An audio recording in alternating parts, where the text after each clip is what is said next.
Tata women's premier league की शुरुआत हो चुकी है और काफी शानदार मुकाबले हमें देखने को मिल रहे हैं।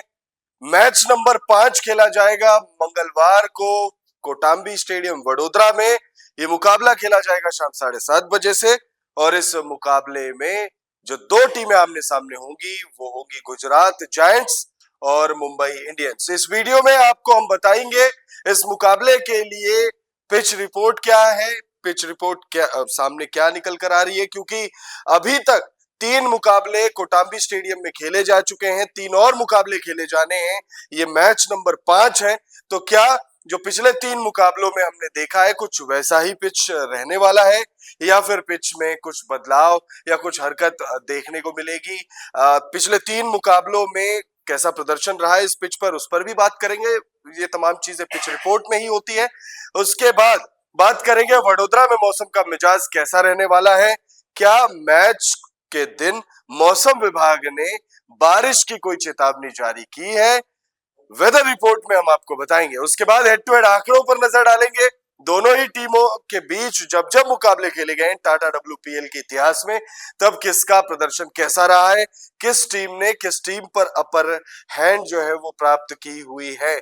उसके बाद दोनों ही टीमों में स्क्वाड कैसा है, दोनों ही टीमों के स्क्वाड में कौन कौन से वो चैंपियन खिलाड़ी मौजूद है, और फिर अंत में बात करेंगे हम दोनों ही टीमों की संभावित प्लेइंग 11 पर। दोनों ही टीमों का अब तक का प्रदर्शन कैसा रहा है। अब तक ज्यादा मुकाबले नहीं खेले गए लेकिन दोनों ही टीमों ने ओपनिंग गेम जो है अपना खेल लिया है। गुजरात 2 मुकाबले खेल कर आ रही है तो वही मुंबई इंडियंस का ये दूसरा मुकाबला है। तो वीडियो को आप एंड तक जरूर देखिएगा। वीडियो पसंद आए तो इसे लाइक भी जरूर कर लीजिएगा। मैच नंबर 5 है ये डब्ल्यूपीएल का, और डब्ल्यूपीएल सीजन 3 का मैच नंबर 5 खेला जाएगा वडोदरा के कोटाम्बी स्टेडियम में। ये मुकाबला मंगलवार शाम 7:30 बजे से खेला जाएगा। इस मुकाबले को लेकर पिच रिपोर्ट जो सामने निकल कर आ रही है उसमें ज्यादा बदलाव है नहीं। पिच मोटा मोटी सेम रहने वाली है। बल्लेबाजों को यहाँ पर ज्यादा मदद मिलेगी, बैटर्स बहुत अच्छे से रन बना पाएंगे। पिच रिपोर्ट ये दावा कर रही है कि जब कोई बैटर यहाँ पर जम जाए तो उन्हें रन्स बनाने में ज्यादा कठिनाई का सामना नहीं करना पड़ेगा। अब तक जो 3 मुकाबले यहाँ पर खेले गए, ये वीडियो शूट करते वक्त 3 मुकाबले ऑलरेडी यहाँ पर खेले जा चुके हैं और इन 3 मुकाबलों में ऐसा ही देखा गया है कि जब कोई बैटर यहाँ पर जम जाती है तो फिर वो बहुत आसानी से चौके छक्के जो है वो लगा लेती है, और अगर चौके छक्के नहीं तो सिंगल डबल आराम से आ जाते हैं। इस पिच पर गेंदबाजों के लिए बहुत ज्यादा मदद है नहीं। गेंदबाजों के लिए कहा जाता है कि इस पिच पर आपको थोड़ी ज्यादा मदद करनी पड़ेगी, थोड़ा ज्यादा आपको अपने स्किल्स पर निर्भर करना पड़ेगा, आपको अपने लाइन लेंथ पर काम करना पड़ेगा और आपको अपने स्किल्स के आधार पर ही यहाँ पर सफलता मिलेगी। ऐसा नहीं है इस पिच पर हमने जो अब तक 3 मुकाबले खेले गए हैं उसमें नहीं देखा है गेंदबाजों के शानदार प्रदर्शन। जरूर हमने यहाँ पर मैच नंबर 3 में देखा था प्रिया मिश्रा के कमाल का वो स्पेल रहा था जिसमें उन्होंने 3 विकेट्स निकाले थे। तो निश्चित तौर पर यहाँ पर गेंदबाज अगर अच्छी गेंदबाजी करे तो मुकाबले में वो एक शानदार एक योगदान दे सकती है, अपनी एक छाप छोड़ सकती है। लेकिन गेंदबाजों की तुलना में कोटाम्बी स्टेडियम में बल्लेबाजों को यानी बैटर्स को ज्यादा मदद मिलती है। ग्राफिक्स के माध्यम से देख लेते हैं कोटाम्बी स्टेडियम वडोदरा की पिच रिपोर्ट क्या कह रही है। कोटाम्बी स्टेडियम अपनी बल्लेबाजी के अनुकूल पिच के लिए जाना जाता है, जो बल्लेबाजों के अनुकूल होती है, खासकर जब खेल आगे बढ़ता है। शुरुआत में पिच स्ट्रोक खेलने के लिए एक ठोस आधार देती है और जैसे जैसे पारी आगे बढ़ती है यह हाई स्कोरिंग प्रदर्शनों के लिए और भी अधिक अनुकूल हो जाती है। कोटाम्बी स्टेडियम पर जो बल्लेबाज जल्दी जम जाते हैं उन्हें सतह पर चलना आसान लगता है और परिस्थितियां आक्रामक बल्लेबाजी का समर्थन करती है। इस पिच पर गेंदबाजों को अधिक मेहनत करनी पड़ सकती है। पिच टीमों को बड़े स्कोर बनाने के लिए बहुत सारे मौके देती है, जिससे कोटाम्बी स्टेडियम हाई स्कोरिंग मुकाबलों के लिए एक रोमांचक वेन्यू बन जाता है। कोटाम्बी स्टेडियम पर अब तक खेले मुकाबलों पर नजर डालें तो यहाँ अब तक इस सीजन कुल 3 मुकाबले खेले जा चुके हैं, जिसमें से तीनों मुकाबले हाई स्कोरिंग ही रहे हैं और साथ ही तीनों मुकाबलों में चेस करने वाली टीमों ने सफलता प्राप्त की है। पहले मैच में आरसीबी ने गुजरात को 202 रन चेस करते हुए हराया, तो वहीं दूसरे मैच में दिल्ली ने मुंबई को 165 रन चेस करते हुए हराया और मैच नंबर 3 में गुजरात ने यूपी को चेस करते हुए मैच में जीत हासिल कर ली। पिछले 3 मैचों के आधार पर देखें तो बैटिंग फर्स्ट इस मैदान पर 170 रन का एवरेज स्कोर रहा है, यानी 170 रन आप कंसीडर कर सकते हैं इसे। हाई स्कोरिंग मुकाबला हमें मैच नंबर 5 भी देखने को मिल सकता है, जब गुजरात की महिलाएं और मुंबई इंडियंस की महिलाएं आमने सामने आएंगी तो एक हाई वोल्टेज मुकाबला हमें देखने को मिल सकता है। हालांकि पिच रिपोर्ट में चाहे जो दावे हो, अगर गेंदबाजों ने यहाँ पर अपने स्किल्स का भरपूर इस्तेमाल करते हुए अगर मेहनत थोड़ी अच्छी कर ली तो निश्चित तौर पर एक लो स्कोरिंग मुकाबला भी देखने को मिलेगा। लेकिन मैच लो स्कोरिंग हो या हाई स्कोरिंग, एक हाई वोल्टेज मुकाबला जरूर फैंस को उम्मीद होगी। और ऐसा लग रहा है कि पिच रिपोर्ट को देखते हुए ऐसा लग रहा है कि एक हाई वोल्टेज मुकाबला देखने को मिल सकता है। याद करिएगा जो पहला मुकाबला था आरसीबी वर्सेस गुजरात जायंट्स, उस मुकाबले में 1.5 ओवर रहते आरसीबी ने 202 रन चेस कर लिए थे, तो वो मुकाबला काफी रोमांचक रहा था और फैंस को उम्मीद होगी कि कुछ वैसा ही मुकाबला देखने को मिले पहले मुकाबले के बाद। बाकी जो 2 मुकाबले रहे हैं उसमें स्कोर्स थोड़े घटे हैं, घटे जरूर है, लेकिन एक बार फिर फैंस को मैच नंबर 5 में एक हाई स्कोरिंग मुकाबले का इंतजार है।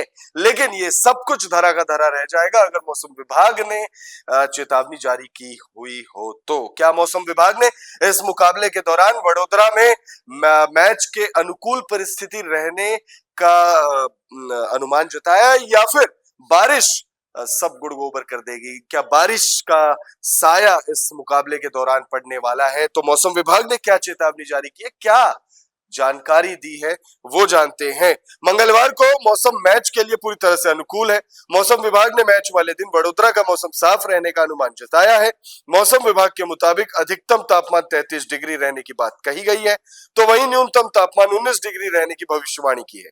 मैच वाले दिन बारिश की रत्ती भर भी दखलंदाजी नहीं होगी, ऐसी बात मौसम विभाग द्वारा की गई है। तो यानी मौसम विभाग ने तो साफ कर दिया है कि मंगलवार को वडोदरा में बारिश का साया बिल्कुल भी नहीं है, यानी मैच होगा और फैंस को एक रोमांचक मुकाबले का इंतजार अब होना चाहिए या होगा भी। अब बात करते हैं हेड टू हेड आंकड़ों की। दोनों ही टीमों के बीच डब्ल्यूपीएल इतिहास में जब जब मुकाबले खेले गए हैं तो किस टीम का पलड़ा भारी रहा है, ऐसा आप भी तो विचार कर ही रहे होंगे, आप भी तो सोच रहे होंगे कि मुंबई इंडियंस जो कि सीजन 1 की चैंपियन रही है, क्या गुजरात जायंट्स के खिलाफ उनके नंबर्स अच्छे हैं? क्या गुजरात जायंट्स वाकई मुंबई के सामने जायंट्स है या फिर जायंट नहीं है? आंकड़ों के हिसाब से आपको बताते हैं ग्राफिक्स के माध्यम से कि दोनों ही टीमों के बीच हेड टू हेड आंकड़े क्या कहते हैं। गुजरात और मुंबई के बीच अब तक डब्ल्यूपीएल इतिहास में कुल 5 मुकाबले खेले जा चुके हैं और इन 5 मैचों में गुजरात का पलड़ा भारी रहा है। गुजरात ने इन 5 मैचों में से 3 मुकाबले जीते हैं, तो वहीं मुंबई ने 2 मैचों में जीत दर्ज की है। तो मुंबई इंडियंस के नंबर्स गुजरात के सामने थोड़े से फीके हैं, लेकिन मुंबई इंडियंस चैंपियन टीम है और ये हम नहीं कह रहे हैं, ये आंकड़े बताते हैं, क्योंकि टाटा डब्ल्यूपीएल की पहली चैंपियन टीम रही थी मुंबई इंडियंस। कप्तान हरमनप्रीत कौर की कप्तानी में मुंबई इंडियंस ने गौरव प्राप्त किया था सबसे पहले चैंपियन कहलाने का, सबसे पहले चैंपियन बनने का। इस सीजन कैसा प्रदर्शन रहा है दोनों टीमों का, उस पर भी नजर डाल लेते हैं। पहला मुकाबला गुजरात जायंट्स ने ही खेला था, डब्ल्यूपीएल का ओपनिंग गेम गुजरात जायंट्स ने ही खेला था, आरसीबी के खिलाफ खेला था, 201 रन बनाए थे और मैदान यही था, लेकिन हार प्राप्त हुई थी। वहीं अगर दूसरे मुकाबले की बात करें तो दूसरे मुकाबले में यूपी वॉरियर्स को गुजरात जायंट्स ने बड़ी आसानी से हरा दिया था। कप्तान एशली गार्डनर दोनों ही मुकाबलों में जमकर प्रदर्शन उनका रहा है, बल्ले से हो चाहे गेंद से हो। पहले मुकाबले में शतक से चूक गई थी, दूसरे मुकाबले में शानदार 50। दोनों ही मुकाबलों में गेंदबाजी के दौरान 2-2 विकेट तो एशले गार्डनर पर बहुत कुछ डिपेंडेंट रहेगा, दारोमदार रहेगा। वहीं अगर हम बात करें मुंबई इंडियंस की तो मुंबई इंडियंस के लिए अब तक का सफर थोड़ा सा निराशाजनक रहा है। हालांकि दिल्ली के खिलाफ सिर्फ एक मुकाबला इस सीजन का मुंबई इंडियंस ने खेला है, ये दूसरा ही मुकाबला है। मुंबई इंडियंस ने सीजन 3 का मैच नंबर 2 खेला था, वो मुंबई इंडियंस का पहला गेम था और उस मुकाबले में दिल्ली कैपिटल्स ने चेज करते हुए मुकाबले को अपने नाम कर लिया था और उस मुकाबले में मुंबई इंडियंस निराश होकर पवेलियन लौटी थी। बट देन अपने दूसरे मुकाबले में गुजरात जायंट्स को इस सीजन की पहली जीत मिली। क्या मुंबई इंडियंस भी ऐसा ही कुछ करने जा रही है? कमेंट करके आप बताइएगा। अब नजर डालते हैं दोनों ही टीमों के स्क्वाड पर, वो कौन कौन से खिलाड़ी हैं जो दोनों ही टीमों में मौजूद है, और फिर अंत में बात करेंगे प्लेइंग 11। तो मुंबई इंडियंस के स्क्वाड में Amanjot Kaur, Amelia Kerr, Chloe Tryon, Harmanpreet Kaur कप्तान, Hayley Matthews, Jintimani Kalita, Nat Sciver Brunt, Saika Ishaque, Yastika Bhatia, Shabnim Ismail, S Sajana, Amandeep Kaur, Keerthana Balakrishnan, G Kamalini, Nadine de Klerk, Sanskriti Gupta, Akshita Maheshwari और पूर्णिका सिसोदिया। गुजरात जायंट्स के स्क्वाड में कप्तान Ashleigh Gardner, Beth Mooney, Dayalan Hemalatha, Harleen Deol, Laura Wolvaardt, Shabnam Shakeel, Tanuja Kanwar, Phoebe Litchfield, मेघना सिंह, काशवी गौतम, प्रिया मिश्रा, मन्नत कश्यप, साइली सदगरे, सिमरन शेख, डिएंड्रा डॉटिन, प्रकाशिका नाइक और डैनियल गिब्सन मौजूद है। अब दोनों ही टीमों की प्लेइंग 11 पर नजर डालते हैं। सबसे पहले बात करेंगे गुजरात की प्लेइंग 11। तो गुजरात की प्लेइंग 11 में बेथ मोनी और लॉरा वोल्वार्ड होंगी, डायलन हेमलता, एशले गार्डनर कप्तान, डिएंड्रा डॉटिन, सिमरन शेख, हरलीन देओल, तनुजा कंवर, साइली सदगरे, काशवी गौतम और पिछले मैच में गेंद से शानदार प्रदर्शन करने वाली प्रिया मिश्रा।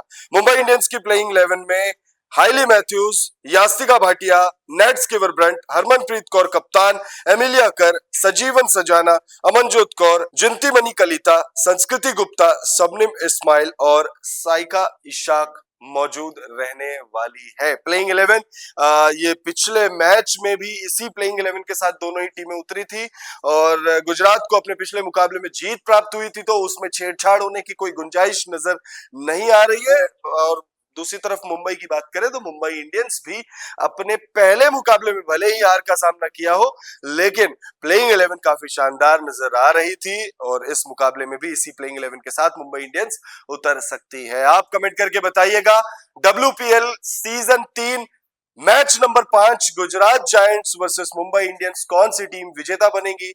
अपनी राय जरूर बताइएगा।